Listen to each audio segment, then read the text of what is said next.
欢迎收看快乐故事会，精彩故事现在开始。汪太太，感情的事都是缘分。再说，深深也是汪家的骨肉啊。如今老天非要他和世杰凑成一段，也算是圆了我大嫂的遗愿。逝者已逝，我们这些人就随着孩子吧。姑姑体面地下了逐客令，算是表明了金家的态度。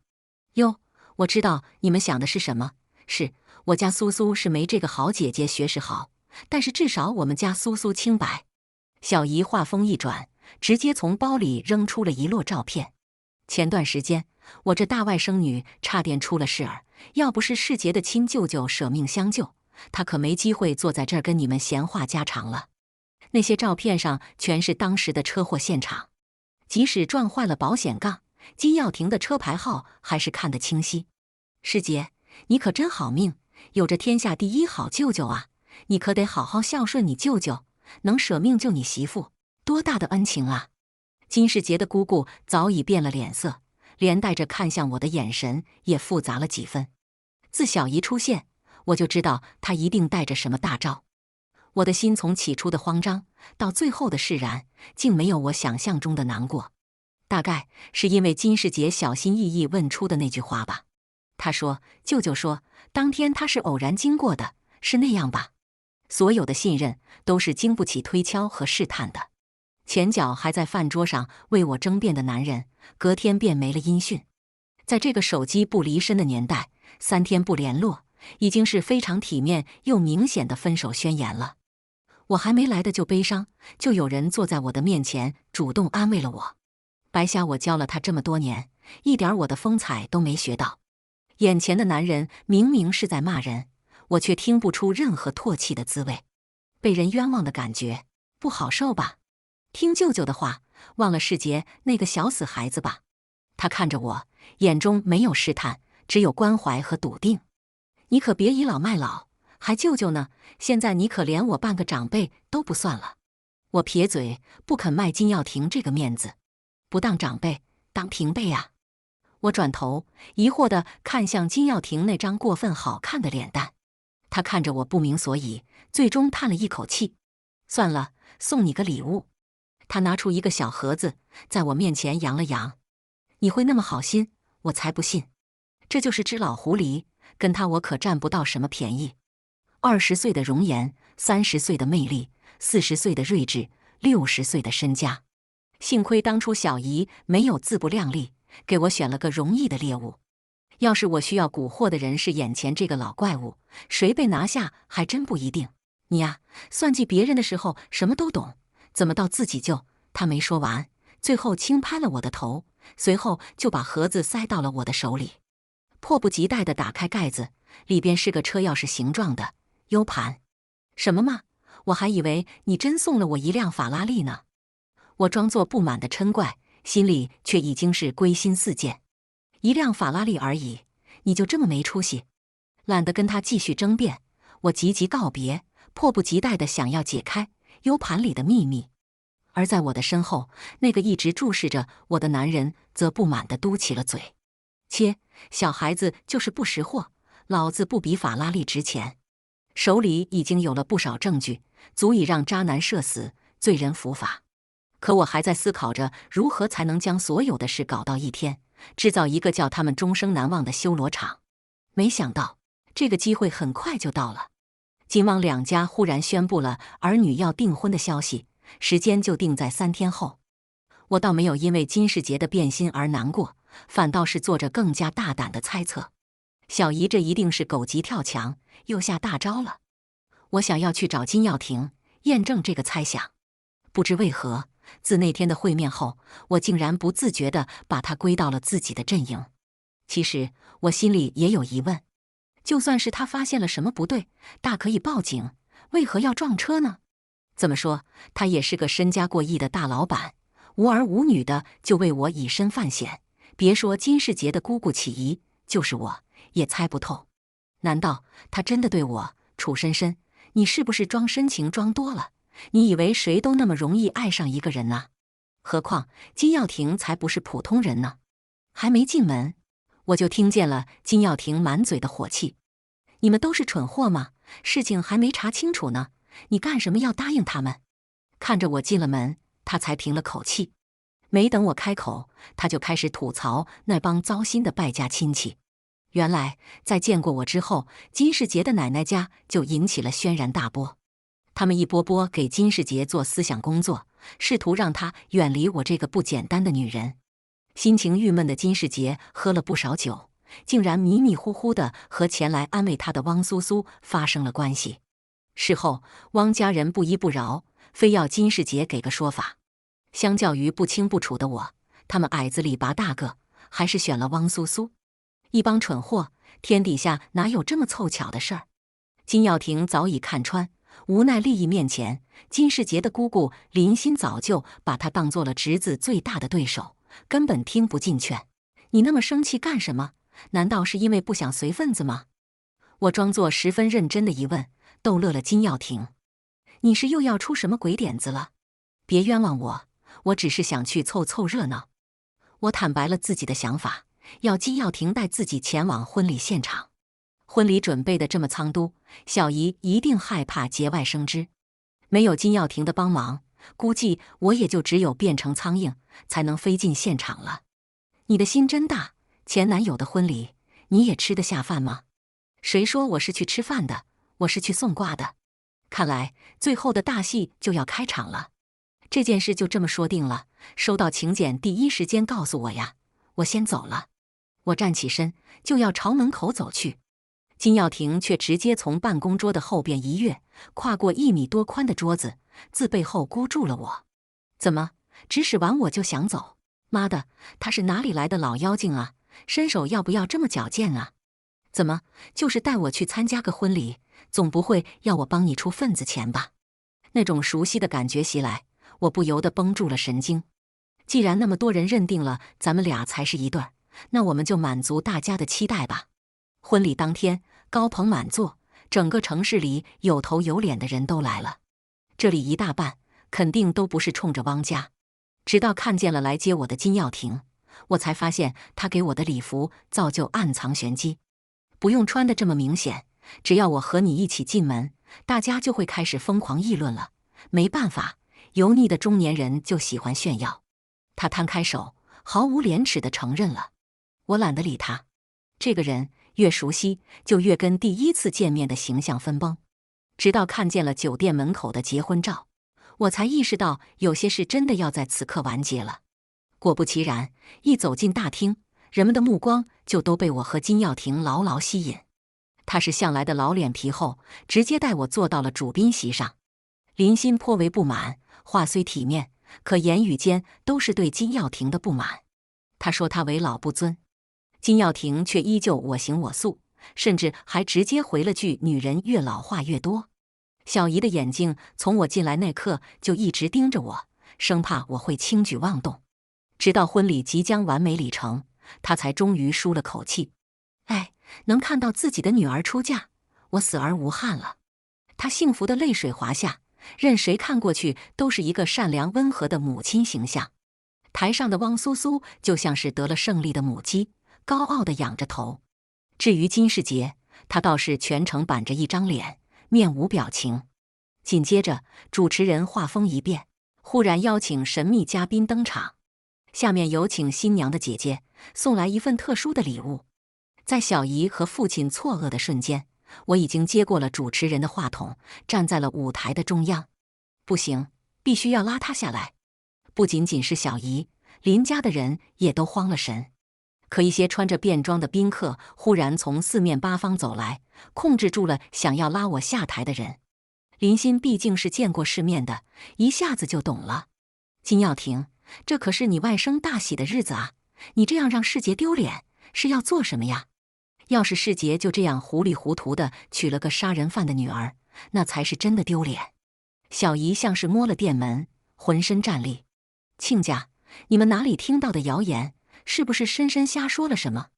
那孩子对我们有恨，他的话听不得的。父亲急忙出来打圆场。这场婚事对于汪家的意义远不在于嫁女。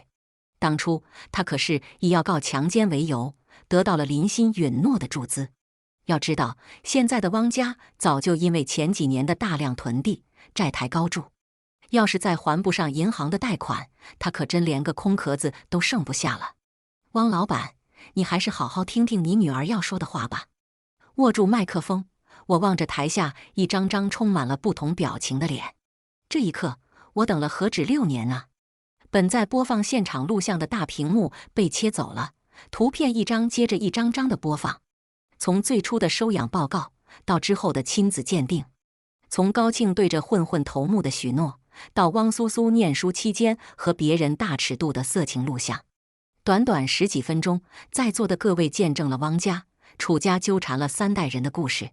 他们接收的信息太多了，有的人在笑，父亲戴了绿帽，不自知的愚蠢；有的人在哭，为失了母亲，被丢到国外挣扎求生的我；有的人已经开始破口大骂，小姨的恶毒甚至超过了电视剧里杜撰的情节。更多的人拿出手机，拍下了这足以压过每一条热搜的名场面。最先反应过来的父亲死死抓着小姨，开始抽嘴巴，一副要鱼死网破的模样。贱人，你自己就是个野种，居然还想让老子也给你养野种！吓傻了的小姨顾不上痛，面对血淋淋的罪证，她使劲地摇着头：我没有雇凶杀人，我没有。可惜被打得头破血流，都没人听他的辩解。汪老板，你这样的家庭太复杂了，我们世杰高攀不起。林欣则拽着一脸懵的金世杰，起身就要走。世杰，那些录像都是假的，你不要信啊！汪苏苏死命地抱着金世杰的大腿，他已是狼狈不堪，花容失色。台上台下已是众人分香，唯有金耀廷一脸的云淡风轻。他护着我，远离人群的喧嚣。白期待了，我还以为你要当场官宣呢。算了吧，一声舅妈我可担不起，我还不想长辈分呢。他的意思我明白，但我就想逗逗他。警车的鸣笛离得越来越近，我知道善恶终将到了要报的时刻。没过多久，汪家的事就彻底落幕了。我那享福几十年的小姨，没有律师帮忙，也没人打通关系保释，直接判了买凶杀人的罪行，20年有期徒刑。汪苏苏因为失去了金世杰这个乘龙快婿，自己又没任何能力，艳照仪式也断绝了她再嫁豪门的可能，每日只能靠陪酒为生。后来听说被一个家暴却有钱的老男人娶了，每日伤痕累累。而我那风光一世，出轨后还纵容小三买凶杀人的父亲，因为失去了金家的帮忙，公司资金链断了，填补过后只靠一些老本勉强活着。不过这男人倒是做了这么多年唯一硬气的事，强行跟小姨离婚，与苏苏断绝父女关系，再把那绿帽来的儿子送回了高家。他似乎醒悟了，也没脸来找我。我听过后就笑了笑，没再花心思去理会这关系破裂的一家3口。因为粉墨登场，又闪亮谢幕，你的人生是不是该要进入下一个阶段了？金耀廷又扯着笑，开始每日例行的对我展开进攻。这段时间和金耀廷交往越密切，他的一些过往我也越熟悉。原来不仅在国外我们是校友，甚至于之前外公外婆在世的时候，他还有幸一块儿用过餐。因为很久之前就见过我，也了解过楚家的一些事儿，因此他在我回国后便第一时间认出了我。他知晓我所有行动的目的，用他的方式和我打着配合。反正我已经是晚节不保了，要不你就收了我吧。做梦，你还没好好的追过我呢。我挑衅地看着金耀廷，干嘛？老得追都追不动了。趁着他不注意，我一把抢了他的车钥匙，飞奔着朝那辆红色的法拉利跑去。小狐狸，等我追到你的，让你看看什么才叫老当益壮。我妈被离婚了，始作俑者是我小姨，因为只要孩子，我妈被小姨逼得净身出户。法院判决当天，当着众人的面，我表示要跟着爸爸。那年我12岁，我的复仇才刚刚开始。逆袭上位的人是我亲小姨，那年她才26，妙容姣好，身姿妖娆，满眼狐媚。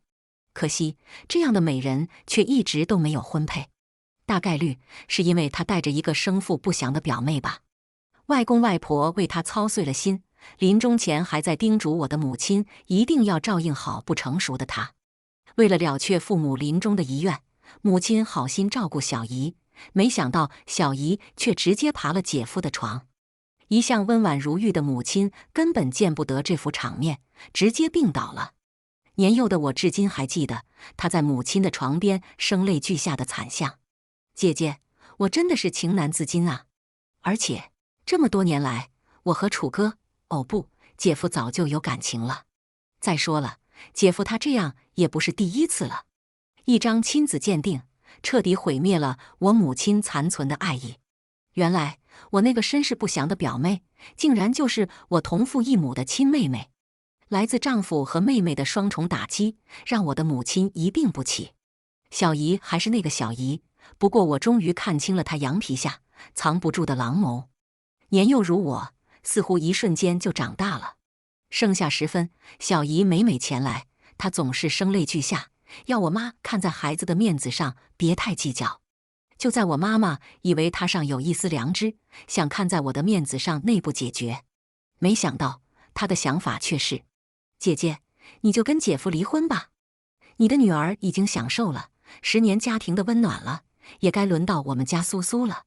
苏苏，快求求你大姨！她拽着年仅5岁的表妹贴到我妈的病床前。大姨行行好，你都有姐姐了，就把苏苏的爸爸还给苏苏吧。表妹真是人小戏大，一边对着病中的妈妈作揖，一边竟还直接哭了出来。呵，好不要脸！虽然妈妈心里别扭，但是事情已经发生了。在无赖小姨的眼里看去，她更是就此拿捏了。之前介绍的工作也不去了，天天守在我家，死活是要一个说法。反正孩子就在这儿，你们要杀要剐随便。小姨反手就把表妹推了出来，一副任我们处置的模样。大姨，求求您别打我！小表妹更是开挂，她的双眸就像是水龙头，演技纯熟到3秒落泪的程度。一时间，家里开始总是充斥着孩子的哭闹，小姨的咆哮，真是让人烦躁不安。处在这样的环境之中，母亲真是又烦又躁。之后的几天，我又陆续听见了她和父亲之间的争吵，那些不堪入耳的真相勾画出了一幅大人们的脏图。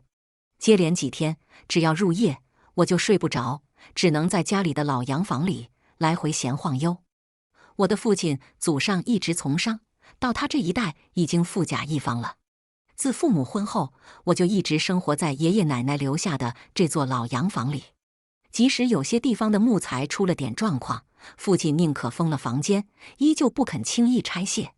这里都留着我儿时的回忆，拆了就没那个味道了。父亲是个长情念旧的人，对妈妈也很是温柔体贴。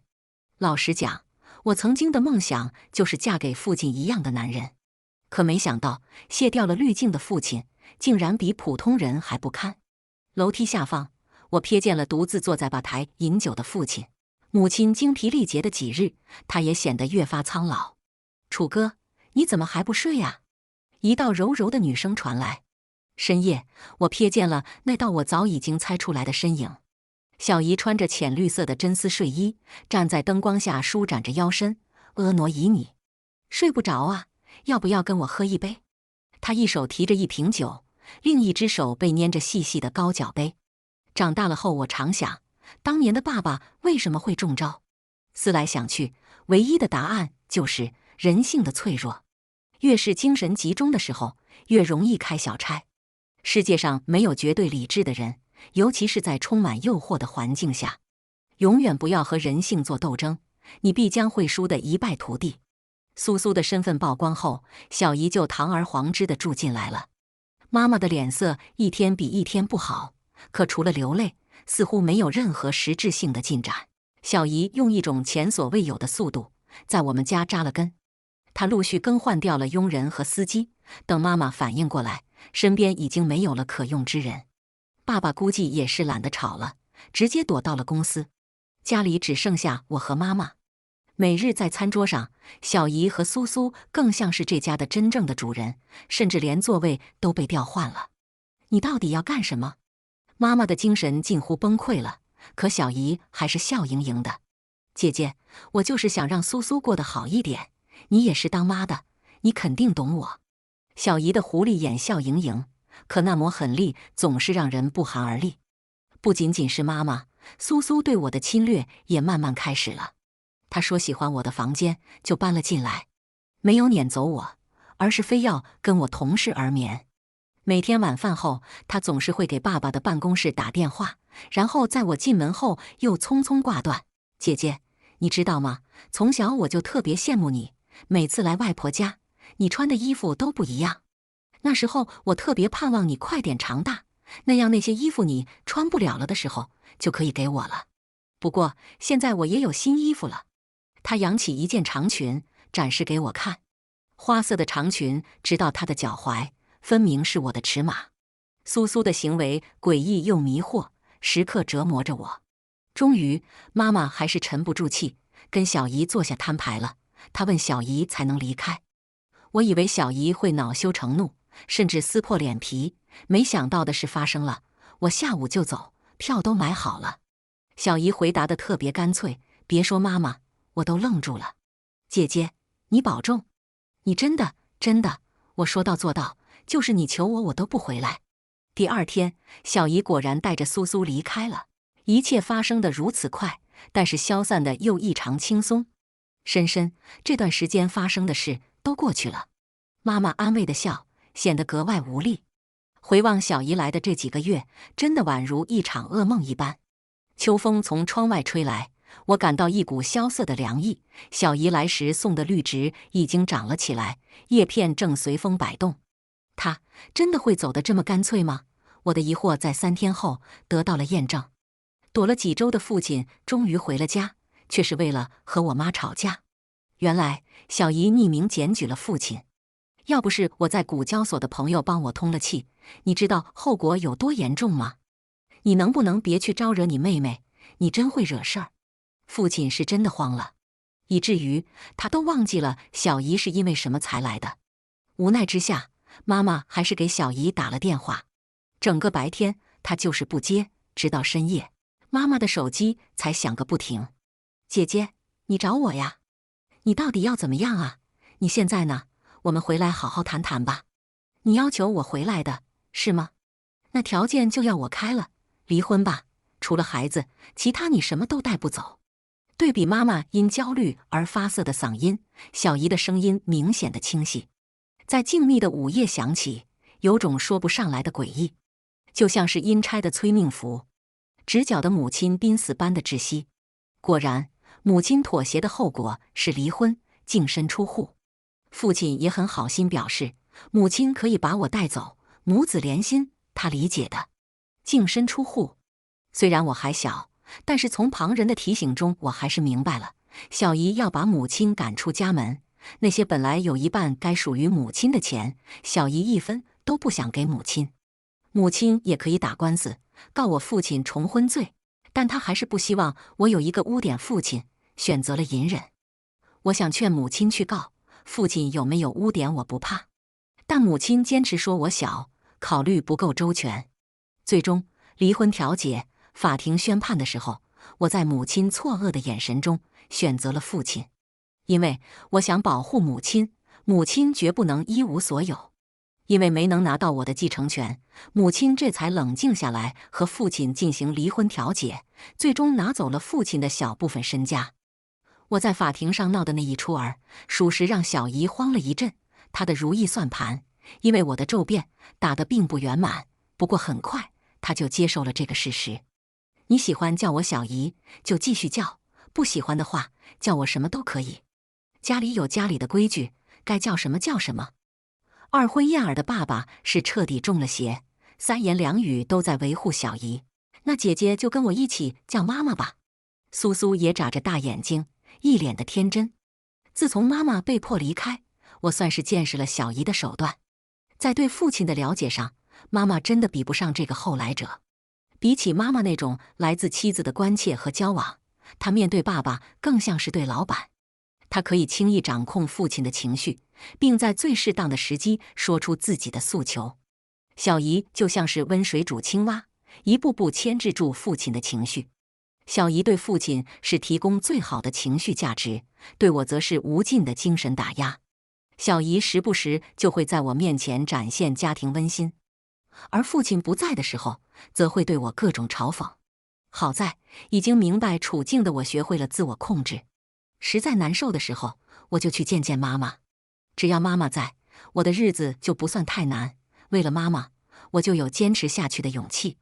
小姨会老，我也终将会长大，到时候我就能呵护母亲周全了。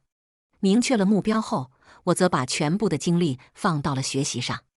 我的学习一如既往的好，在各种赛会上都能斩获名次。但是没过多久，小姨就以我的健康为由，逐步减少了我的各种技能班。没有钱续费的我，只得告别了那些喜欢的东西。苏苏却走上了我的旧路，成了那些老师的爱徒。即使如此，小姨还是担心我用脑过度。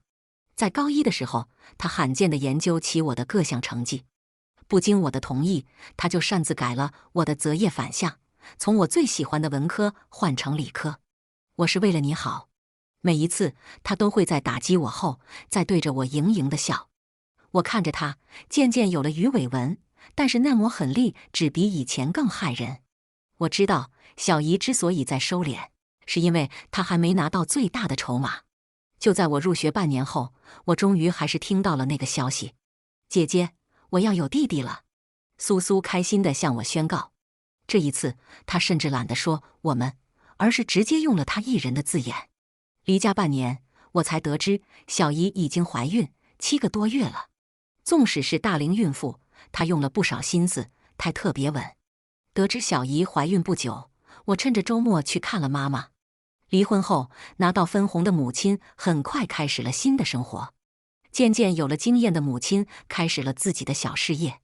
虽说比不上父亲的产业，但是较之过往的全职太太生活，已经是质的飞跃了。我偶尔还是会跟妈妈见面，她依旧温柔，可眼中里的光缺少了些许。妈妈，其实这么多年了，要是有合适的，你可以再婚的。这个想法我早就有了，不过以前年纪小，不敢跟妈妈提罢了。现如今，小姨即将母凭子贵，彻底在家里站稳脚跟，而我本想着羽翼丰满后可以将这对母女赶出家门，事实上，不仅是毫无进展，甚至小姨现在是母凭子贵了。我累了，不找了。妈妈抚摸我的脸，很是慈爱。等你考上大学，可以谈谈恋爱哦，到时候妈妈给你把关。我才不找呢，就跟妈妈一辈子。我害羞地腻在妈妈的怀里，享受着难得的温馨时刻。夕阳西下，我也告别了妈妈。她站在我的身后，朝我挥手说：“小心过马路。”一个怀着孕的身影在我离开后进了妈妈的店铺。3分钟后，妈妈哭着冲了出去。她太难过了，泪水漫出眼眶，模糊了视线。当我转过身跑上前的时候，只听砰的一声，巨大的撞击声后，妈妈的哭泣声戛然而止了。而不远处，小姨正挺着孕肚，一脸无害地看着这一切。6年后，望着眼前的金耀大厦，我舒心的一笑。回来这边已经有1周了，但是我没联系任何人。如今，我早也不是当初师母的小孤女，而是拥有 MBA 学位的耶鲁高材生。放弃了美国的高薪，我毅然决然选择回国。一切都是因为一个未曾谋面的男人。那人正是小姨相中的乘龙快婿。听说小姨已经私下安排他与苏苏接触了很久，只等着汪苏苏毕业，就把这事彻底定下来。那男人神秘得很，查了半天，我知道的也不太多。听说他是本省最大企业金氏的人，比我大1岁。小姨，我妈妈受过的罪，你的女儿也该尝尝了。我找到父亲以前的老对手，在他的帮助下，用一个完全干净的身份通过了男人公司的面试。楚小姐，稍等一下，总裁的会议还有半个小时才能结束。今天是我面试总裁秘书的最后一关。身后的办公室里坐着我今天的考官，也是小姨最心仪的乘龙快婿汪苏苏未来的未婚夫。自从6年前他诞下弟弟，小姨豪门太太的身份算是坐稳了。苏苏也成为了名副其实的汪家大小姐。事到如今，万事俱备，只差一门体面的婚事。至于我，不仅因为当年未到18，遗产只能由监护人父亲代为保管，我就身无分文地被小姨连夜送出海外深造了。我失去的不仅是母亲，甚至连姓氏都被改成了母姓。我姐姐去得早，总得留个念想。自此，我顺理成章地被踢出了继承人的范畴。在异国他乡，连高中毕业证都没有的我，愣是靠着在唐人街刷盘子，赚到了大学预科的学费。6年间，我没有联系任何人，自然他们也没理我。小姨不会知道，远在万里之外，我依旧时刻惦念着她。这几年来，爸爸和他看似辉煌，实则已经是徒有其表了。本想着根基再牢一点，我再归来。不过现在嘛，算了算时间，我起了身，朝着茶水间走去。待我拿着咖啡回到等待的地方，总裁办公室的门恰好刚被关上。我敲了门，进。好听的男声自室内响起，示意我进门。总裁您好，我是今天来面试您秘书的楚深深。咖啡杯被我放在桌子上，男人头也没抬。我仔细端详着男人的脸，他看上去很年轻，又带着一股子上位者的王者之气。实话实说，小姨选男人的眼光确实好，但是汪苏苏那样的小白花，真的会是这家伙的菜吗？男人自顾自地看文件，丝毫没有理我的意思。半晌，才用指甲轻靠了下咖啡杯，这才抬眸看我。我不喜欢擅作主张的下属，言下之意是在下逐客令了。今天是周3，您想喝的应该是蓝山，但是我无权动用您专属的储物柜钥匙，所以只能另选了台上最好的豆子。这杯是曼特宁，提神最佳。网传金氏正在和苏迪来化工谈收购，股市更是一天一变。想必他最近一定是通宵忙得要命。你可以出去了。这次他仔细打量了我一番，关门的瞬间，余光中我瞥见了他拿起咖啡杯的样子，勾唇。看来我的面试结果应该还不错。就在我准备庆幸出战告捷的时候，一封迟来的邮件搅乱了我的计划。深深姐，对不起，我给你发错照片了。我找的黑客跟我一顿道歉。望着眼前那张面带微笑却又十分陌生的脸，我的表情彻底凝固了。如果屏幕上的这个男人才是我的妹夫，那我今天见的又是谁？很快我就知道了答案。本想撩个菜鸟，却踩到了老鹰的膀子。原来小姨的胃口并没有那么大，她看中的并非金氏现在的大老板金耀庭，而是他的外甥金世杰。相传金世杰年幼丧母，也曾深陷家族夺产的大战，险些差点成为了弃子。幸运的是，他有个厉害的舅舅。10年不过20多的金耀庭不仅帮他守住了母家的财产，甚至连姐夫的公司也被他做了扣，慢慢蚕食吞并。正是因为年幼的经历，金耀庭一直小心保护着外甥，并未将其深陷复杂的商场中。只做闲职的金世杰与人为善，性情很是敦厚。脑海中今日面试的那张脸显现了出来，看上去杀伐果决，从头到脚都写着不好惹3个字。真是的，明明是个大叔了，偏偏长得那么年轻。要是你长了一张老脸，我还会这么乌龙吗？没办法呀，撩都撩了，未今之计只有先留在公司了。之后的日子里，我一边暴露缺点，一边继续偷偷收集金世杰的消息。这一次我没有再出纰漏。好在金世杰也在金氏工作，只不过是在另外的部门。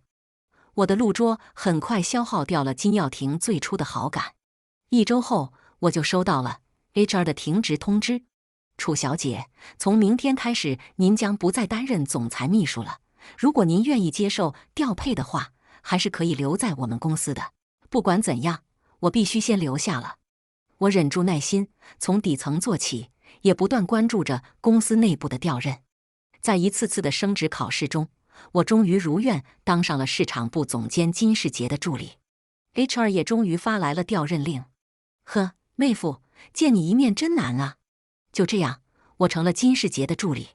工作里涉及专业方面，我表现得无可挑剔，但是人情世故上又不时犯点无关紧要的小错。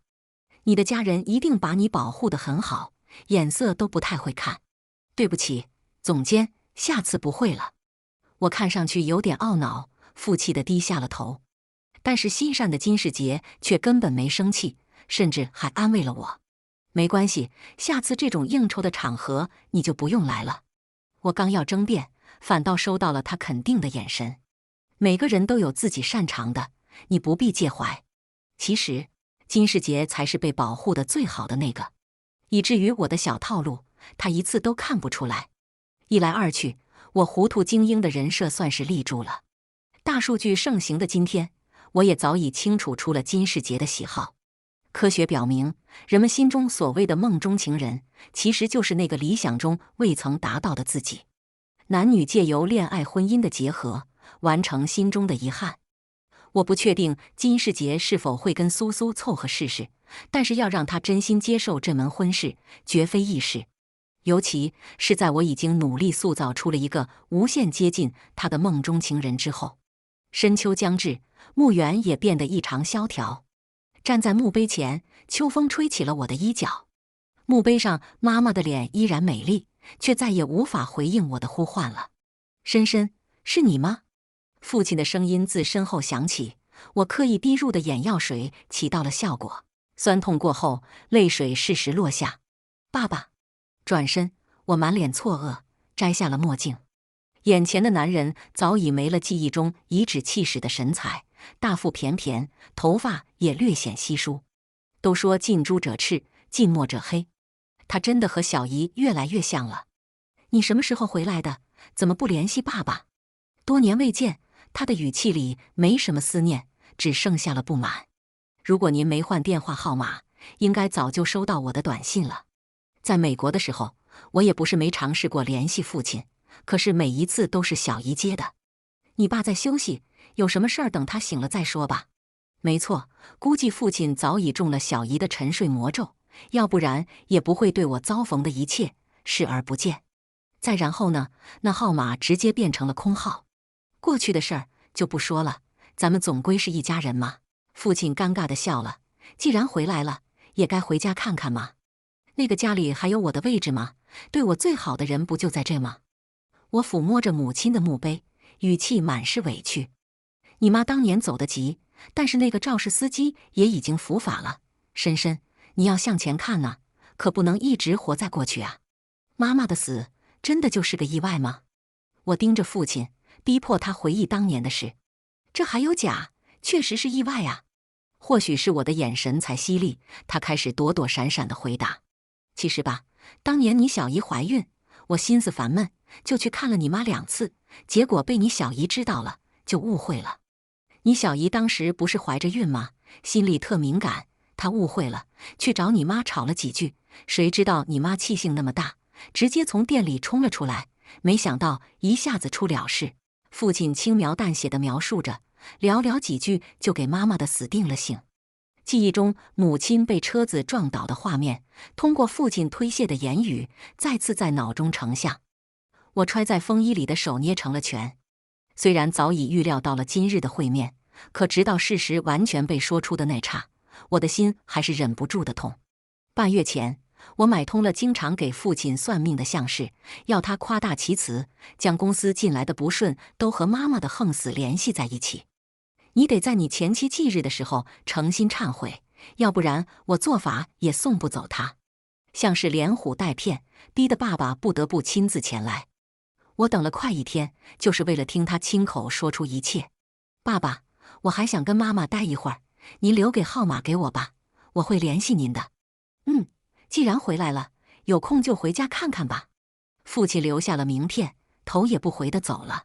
他的话验证了我早就猜出的真相。妈妈的死，小姨脱不了干系。妈妈，您的公道我一定会讨回来的。我的目光一直贪恋地留在母亲的照片上，更加坚定自己心底的想法。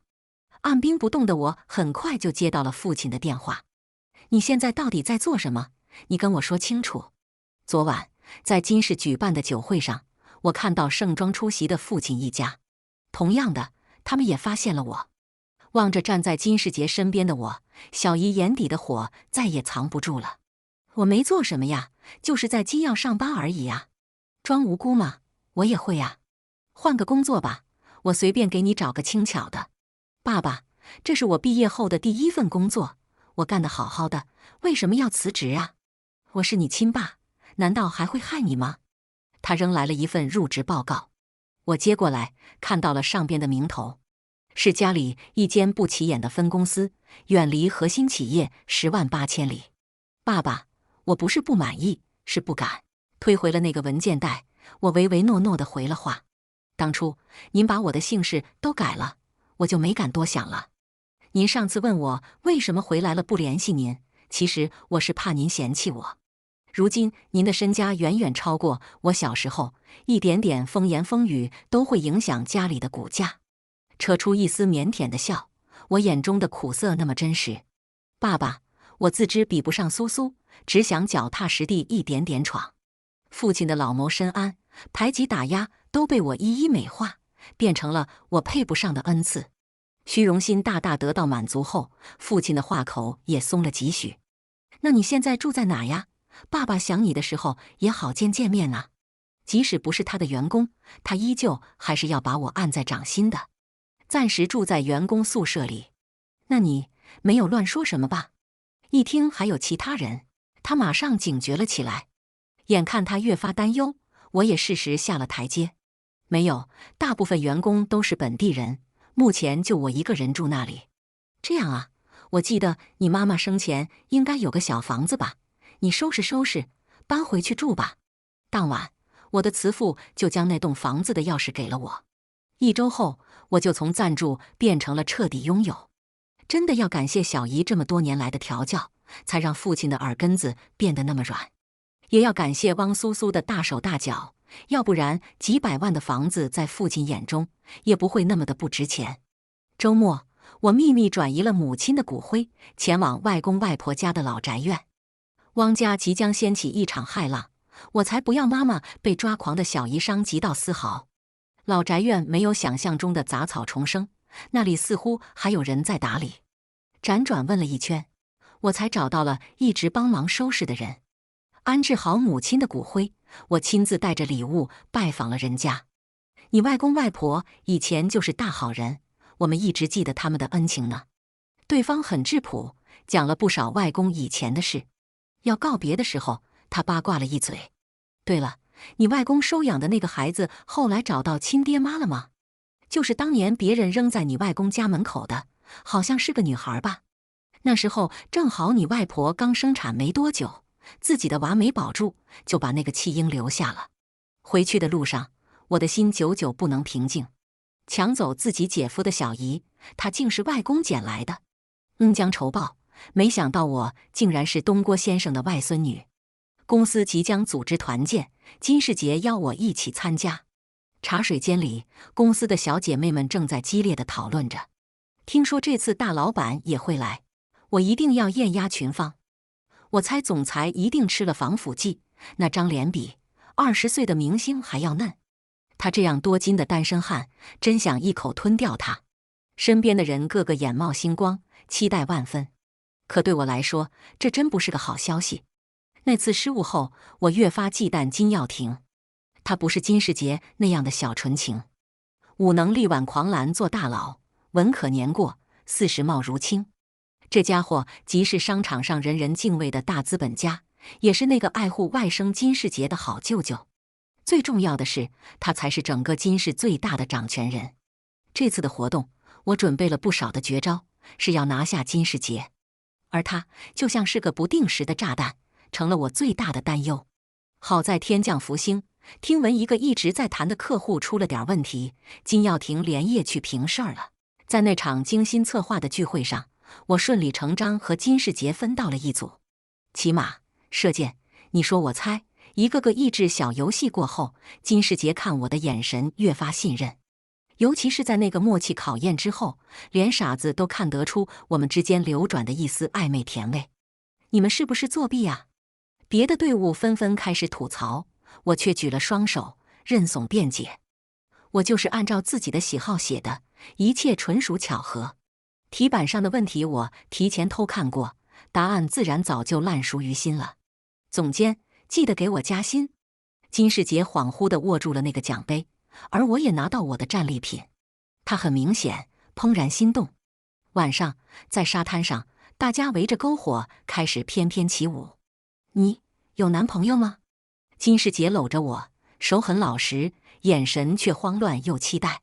总监，你是要查办公室恋情吗？我没明着回答，却分分钟撩拨着他那颗单纯的心。如果暗恋也算的话，那确实有啊。音乐完美的停住，而我也留下了那句暗示至极的回答。海边的木屋里，我收了刚才的脸色，仔细研究着手机上的讯息。那些已经泛黄的收养手续，揭示出了一个妈妈至死也未曾告知我的事实。小姨真的是收养的，而且她貌似早就知道了这个事。你真是坏得彻彻底底的，你特么还想要全世界吗？那你呢？你想要什么呢？一道男声自身后响起，我只来得及按灭锁屏键。金耀庭站在门口，嘴角噙着笑，他依旧上下打量我，就如同初次见面一般。总裁，心扑通扑通地跳着，嘴上还是强装淡定。这么多年来，在我们面前耍手段的女人太多了。他朝着我走来，一身的便装，可还是充满了压迫的感觉。不得不说，只有你特别不专一。那个专一被下了重音。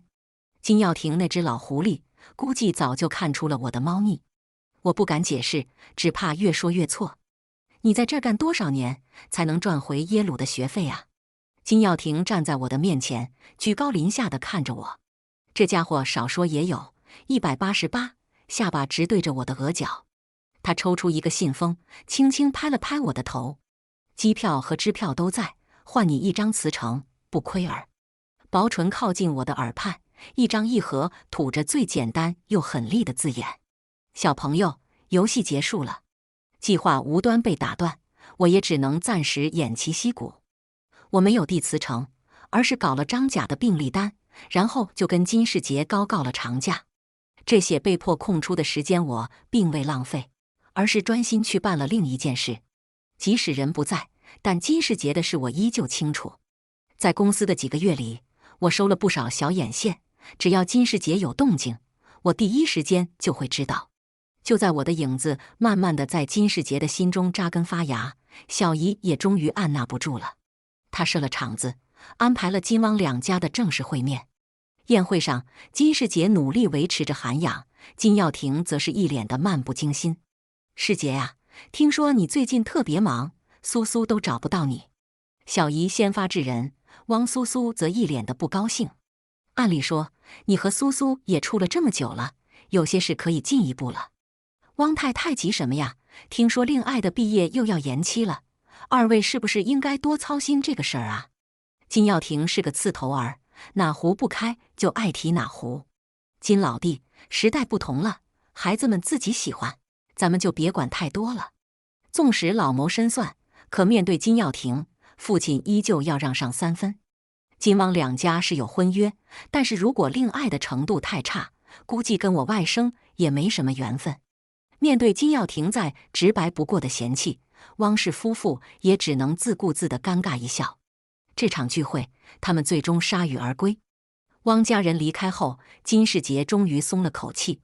臭小子，不喜欢就直说，爹妈是命中注定，但是女人一定选自己中意的。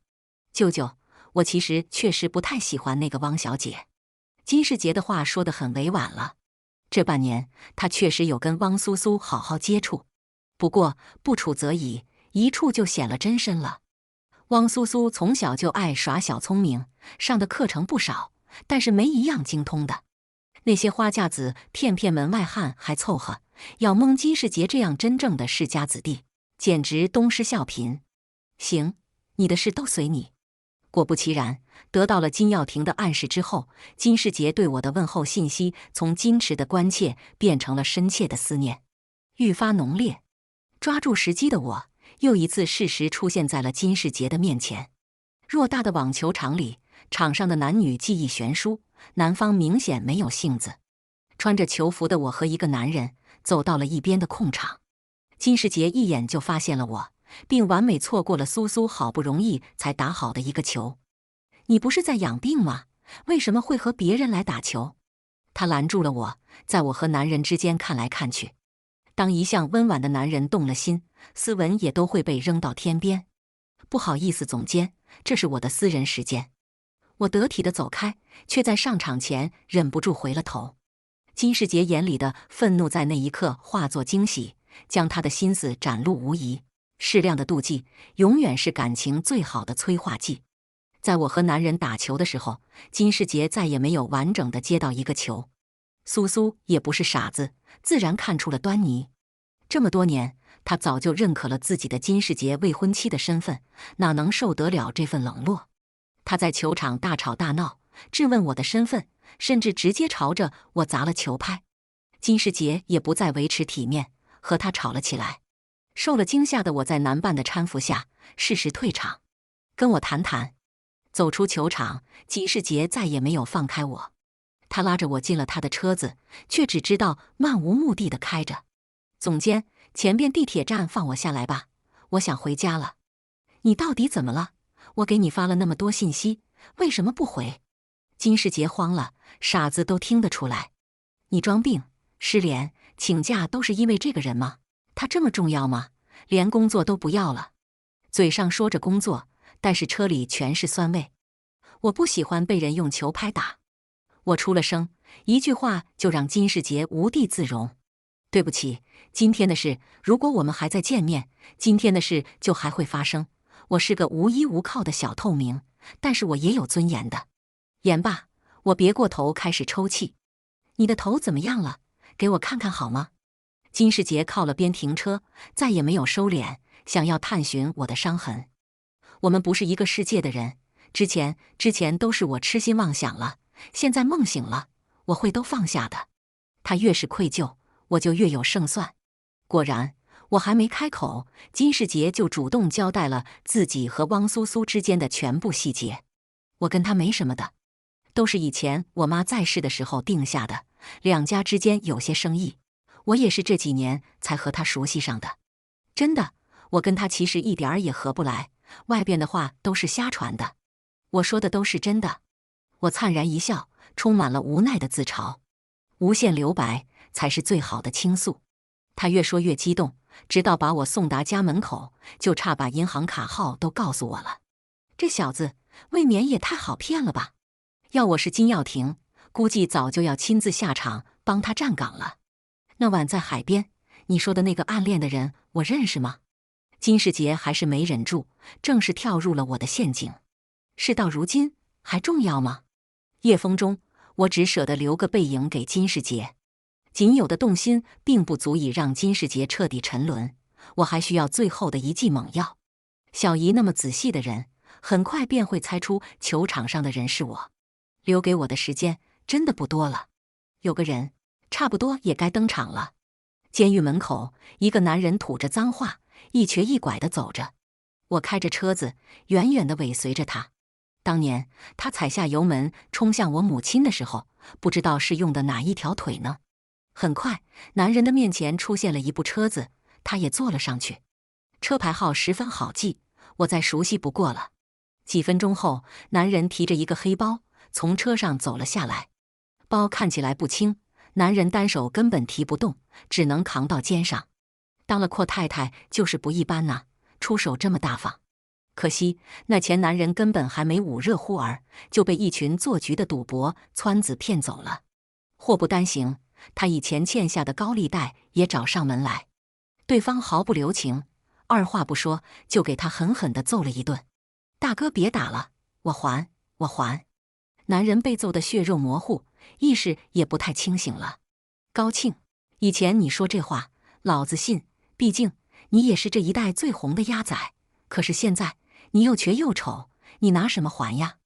带头的大哥不怀好意地戏谑着男人。求求你了，大哥，就3天，我有个老相好，他现在富贵了，他一定会帮我的。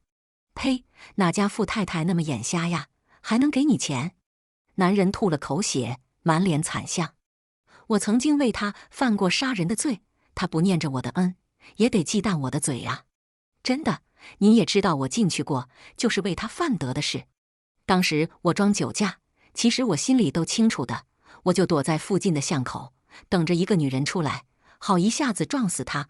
录音笔的开关被我按下了，我真的一个字都听不进去了。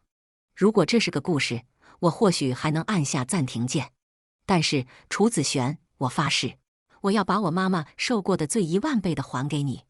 这是我第一次连名带姓的诅咒小姨。呸！她哪配姓楚？她压根儿就是个没人要的白眼狼。金世杰许是真的动了心，他主动告知我，自己已经和汪家说清楚了。真的，我发誓，我和汪苏苏现在就是普通朋友。深深，你愿意做我的女朋友吗？做戏做全套，要是不答应金世杰，那我之前的一切行为就解释不通了。直到真的在一起后，我才发现原来我竟然是金世杰第一个正式交往的女朋友。有什么做得不好的，你尽管说，我一定努力改。这次我反倒有些犹豫了，他是无辜的，而我真的很卑鄙。对金世杰短暂的羞愧，很快就被一定要为母亲复仇的心情冲散了。为了避嫌，我让金世杰给我换了职位。可就算如此，他那情有独钟的关注还是让我们的关系变成了公开的秘密。所以当我看见金耀廷出现在我面前的时候，并未有多大惊讶，甚至眼底还有一丝兴味。我警告过你的。他一上来就是指责，听上去我就像个任性的孩子。虽然明白他的辈分和年岁，可一看那张过分年轻的俊脸，我还是有些出戏。对不起，舅舅，感情的事我真的控制不住。我故意给了他尊称，希望他老人家高抬贵手，放我一马，别惹我大外甥。他受了太多伤，什么意思？难道我就是安然无恙的长大的吗？金世杰再惨，还有你这个好舅舅来护他周全，我有什么？听不得金耀廷的话，我准备反呛。他脑子是废的，跟不上你的节奏，你很快就会厌烦的。没想到这家伙话锋一转，竟然直接吐槽起了自己的亲外甥。能跟你玩下去的不是他。金耀廷的话似是而非，说完便离开了。带着一腔疑惑，我找到了自己停在地下停车场的车，坐了进去。别动，否则我现在就捅了你。才系好安全带，后座上的男人就起了身了。明晃晃的匕首直压在我的喉管边，仿佛只要大力呼吸一点，就会被割破一般。后视镜里，高庆的眼神冰冷异常，和录音笔里的他截然不同。他说了个很偏僻的地址，叫我开过去。万种思绪在脑海中飘过，我的心就要跳到嗓子眼里了。放在副驾的皮包早就被高庆扔到了后座，除了开车，我似乎没有任何选择。大哥，你不过是求财，我多给你点，凡事都能商量。呵，老子已经是亡命徒了，钱不钱的，我不在乎。这一次的高庆似乎变了模样，决心十分坚定。难道楚子璇把全部身家都给了他吗？为什么他仿佛真的要跟我拼命一样？还是说高庆已经知道我是谁了？就在我心里一片迷茫的时候，侧边忽然闯出了一辆车子，朝着高庆的位置狠狠地撞去。弹出的安全气囊护住了我，匕首受到了冲击，从高庆的手中掉落，插破了另一边的气囊。恍惚间，我听到一个男人的声音：“楚深深。”紧接着，我被男人一把揽入温热的怀抱中去。视线有些模糊的时候，我抬头看去，赫然是金耀廷。高庆受了重伤，在 ICU 足足躺了15天，不治身亡。这件事随着高庆的死，也被当作出狱后的打击报复，盖棺定论。没人动手脚，他从进医院开始就已经是重度昏迷了。金耀廷的话让我不得不死心。难道这就是命吗？录音并不足以作为呈堂证供，况且高庆全程都没有提及小姨的名字。纵使真相就在眼前，我竟也无力揭穿。这件事后，金世杰更是对我如珠如宝，他变着法的哄我开心，甚至还好心的带我参加发小的婚礼。在宴会上，他颇为正式的介绍了我的身份。没想到，更大的惊喜正在等着他。新娘正是我在耶鲁时候的学姐，一眼就认出了我。你明明那么优秀，为什么？金世杰的眼光几乎汇聚了一切的美好，我敢打包票，他已经彻底被我迷死了。落难的凤凰而已，还有人在乎它的羽毛是否光亮吗？这些天，金世杰对我家里的事业知晓了一二，他也算是跟我同病相怜，对我的心境自是能体会几分。周末，我们一起去拜会伯父吧。金世杰握住我的手，一股暖流自手心传来。理智告诉我该停止了，可心中的恶魔又在催促着我前行。约定的日子如期而至，我和金世杰没有打招呼，直接回了家。小姨再也维系不了贵妇的矜持，当着佣人的面就骂出口来。金世杰看不下去，跟他们争辩了起来。苏苏在哭，小姨在吼，父亲则是一脸的失望。我在心里狂笑，看着他们三人如跳梁小丑一般在我面前。楚深深，你还有没有良心啊？连妹妹的男朋友都抢。小姨才不管真相是什么，反正她就是咬定我了。小姨，我跟世杰的认识的时候，根本不知道苏苏的存在呀。再说了，我在金耀工作的事，从一开始爸爸就知道了呀。我满脸无辜，也把装好人的父亲拉到了战局之中。小姨马上对着父亲怒目而视。父亲也是不会演戏的，他那尴尬的神情，很快就把自己给卖了。小姨开始把矛头指向父亲，吵得好不热闹。懒得看他们狗咬狗，我打算和金世杰一起离开。这时，一个小男孩冲了出来，想要拉开焦灼中的小姨和父亲。妈妈，爸爸，不要打了。他哭得凄惨，大大的眼睛流着泪。